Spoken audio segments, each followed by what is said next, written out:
morning, everyone.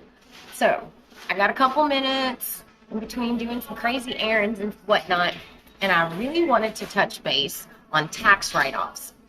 So yesterday, I put a post up I put up a receipt from a trucker friend of mine after he had filled up with his diesel for his big rig. And someone commented, well, he gets to write it off.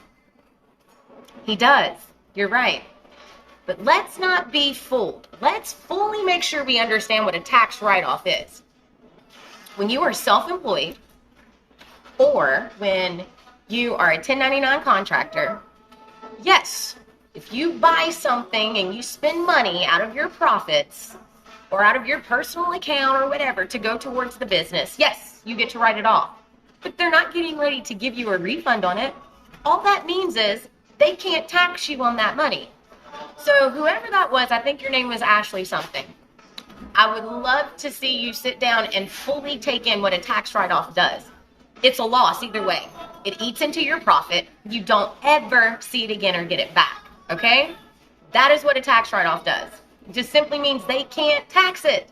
So I know it sounds good. He gets to write it off. It's still a loss. And guys, this energy bill, he who controls energy controls the cost of everything. I know, it sounds good. Let's just put it on the water. Or trains can do what trucks do.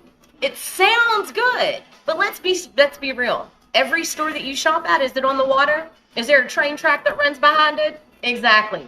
That's one of those things, it's called a pipe dream. It sounds good, but it doesn't work because you got stores that sit in the middle of cities, even if they're surrounded by water. How are they supposed to get their stuff?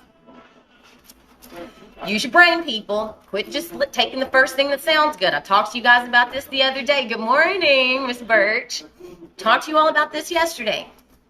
Listen, think about what they fully said. Think about logistics. A lot of things you all can solve your own problems with getting emotional about because a lot of it is just logical common sense. Good morning, Kentucky. Good to see you on, Woolridge. So yeah, I mean, it sounds good. You get to write it off. But let's remember, people, everybody is paying more at the stores because, well, shit flows downhill. Truckers, their price goes up in fuel. Guess what? So does the warehouse that's receiving it because there's a thing that's called a surcharge tax, meaning every week the DOE produces a list from whatever amount to whatever amount, and it tells you what these warehouses are going to have to kick in if the contract's wrote right after fuel hits a certain price. They've got to kick it back to the people that are bringing it to them. So if they got to pay a little more when something gets there, who you think going to pay next? Y'all. Us. We the people. Somebody got to pay for it. So come on, people. It's a big good morning, Hannah. I'll text you back here in just a few. So yeah. Let's think, people. Calm down and quit taking the shit that sounds good to the ear. First thing, a write-off sounds amazing, but you ain't getting it back. Once you spend that money for whatever, it is gone. Great. Love it.